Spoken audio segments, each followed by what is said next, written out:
Walking around in the historic city center of Dijon this weekend, I could sense the excitement. It was like being immersed in a giant outdoor living museum. This past weekend was the 41st edition of the European Heritage Days, or the Journées du Patrimoine in French.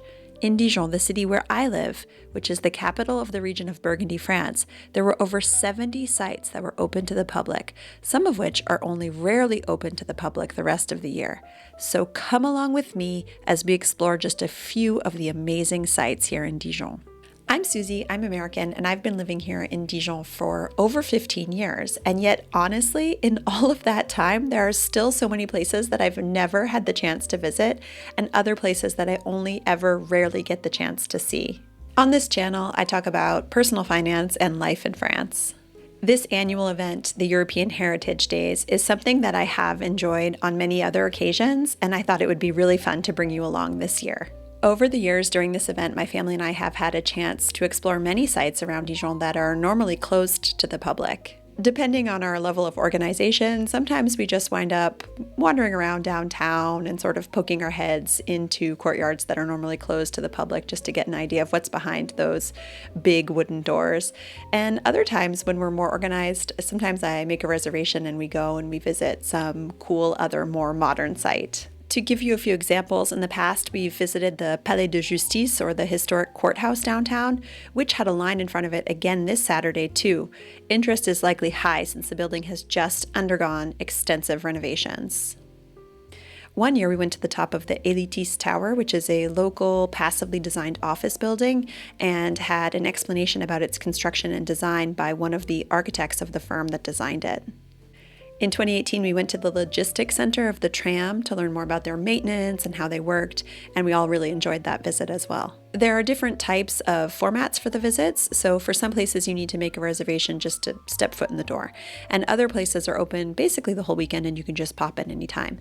And then other places have guided visits that you can reserve ahead of time. This year I was relatively organized. I started by consulting the extensive national program online, and then I decided that I should just focus on Dijon. So I looked at the Dijon-specific program, which itself was a little bit overwhelming. I wanted to do everything and go everywhere. But I narrowed down what I wanted to do, reassuring myself that I could do more next year. And I made a reservation for one visit, and I kind of mapped out my ambitious plan, took some notes, and then finally set out on Saturday for my first guided visit at 2 p.m. The first place I went on Saturday was the Musée Magnin, located at 4 Rue des Bons Enfants, or the Good Kids Street. I love these small, intimate museums where half the fun for me is just wandering around these grand, old mansions. And this one is still sort of set up like a house, too. You used to have to pay to visit this museum, but it became free in July of this year. So now you can visit anytime you're here. But since I signed up for the guided visit, an express visit they called it, I had the chance to hear a guide explain a series of paintings that all portrayed different types of transportation. It was cleverly done and fascinating to learn more about their pretty impressive collection. Then I was just kind of wandering around. I am mostly impressed by really old objects and names of artists I recognize, despite my pitiful art history knowledge. I did recognize the name Géricault, and I stopped to admire these two works by the famous Romantic French painter, whose massive Raft of the Medusa you may have spent some time contemplating yourself in the Red Rooms in the Louvre in Paris. We had a little time before the next free guided tour that I wanted to do, so we went to check out a few courtyards that are not normally open to the public. First, we stopped here, the Hôtel Fillot de Mimeur, located at 23 Rue Amiral Roussin. The next courtyard we popped into was just a few steps further, the Hôtel de Bretagne at 29 Rue Amiral Roussin.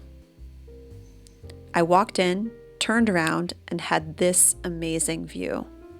So charming and beautifully maintained. Then we continued on until we came to these doors, which have always intrigued me, but which I've never dared to push open. But on the European Heritage Days, you kind of feel like you can try pushing open any doors, really, especially when you see the historic plaque on the outside. And I knew that this Hôtel Particulier, this mansion, was on the official program too. It's the Hôtel de Bretagne Blancet, located at 6 to 8 Rue Berbisey. Look at this place. We were alone in here. I guess no one else dared to push open the door. and it was just absolute calm. Our next stop was the Hôtel Février de Saint-Mémin at Place Bossuet, whose courtyard we admired for a few minutes before heading toward our second guided visit. Our second guided visit on Saturday was at the public library, which I learned was the first public library in Dijon. Originally, this building was a Jesuit school founded in 1581. This is the reading room that is always open to the public, which I learned used to be a chapel, and they have some old books here on display at all times, but I didn't realize just how massive their collection actually is until a few minutes later when the guided visit started. I mistakenly thought that this guided visit was just going to be a chance to visit the second floor galleries that you can see from the reading room, which we did get to walk through at the end of the visit, but actually it was so much more. Once the guided visit started, it quickly became apparent to me that we were in for a treat, as we were climbing more stairs than we would have needed to climb just to get to the second level of the reading room, but I had no idea where we were going. We trekked up these ancient stairs and emerged in this 40-meter-long room on the top floor of the library, in a room they call the Salle des Devises, for the mottos on the shields painted on the ceiling. I think the librarian said this room opened in 1640, and that this room was actually the first public library in Dijon.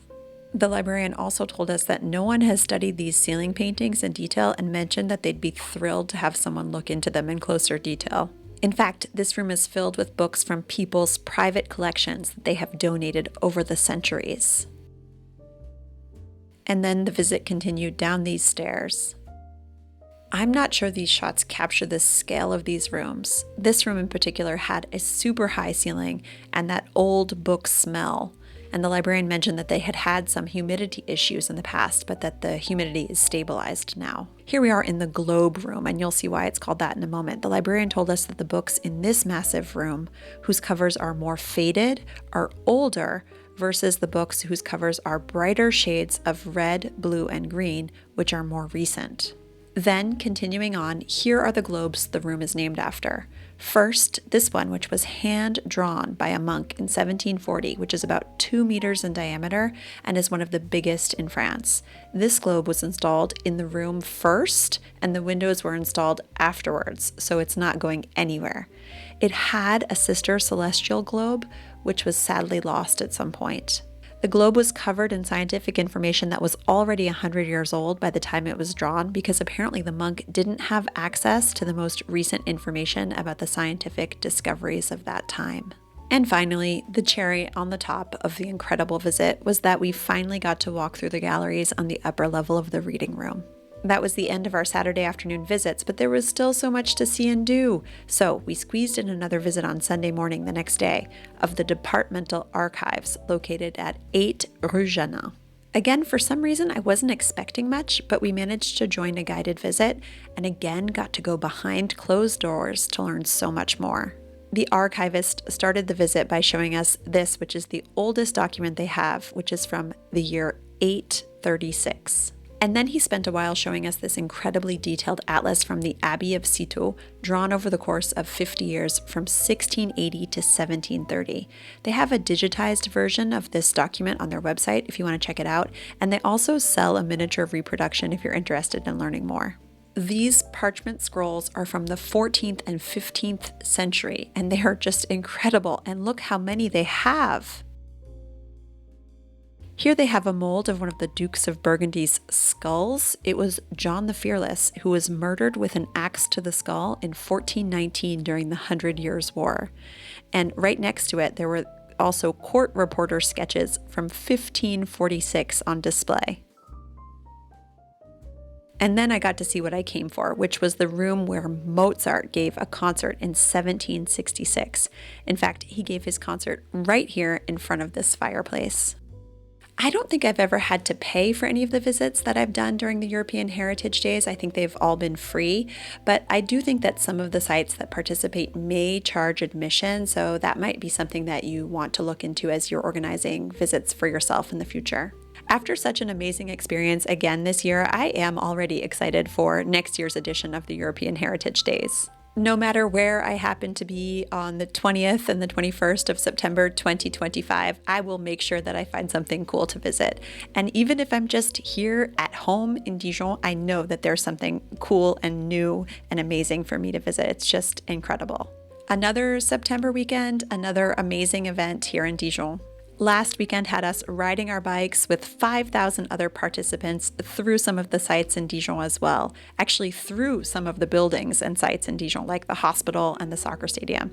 And I did another video here, which I'll link to as well, and you can check that out too if you're interested. In fact, if you want to learn more about my life in France, you can check out this entire playlist, which may contain some other topics that you might find interesting. I hope you enjoyed this recap of our visits from this year's edition of the European Heritage Days. Thank you so much for watching, and until next time, à bientôt!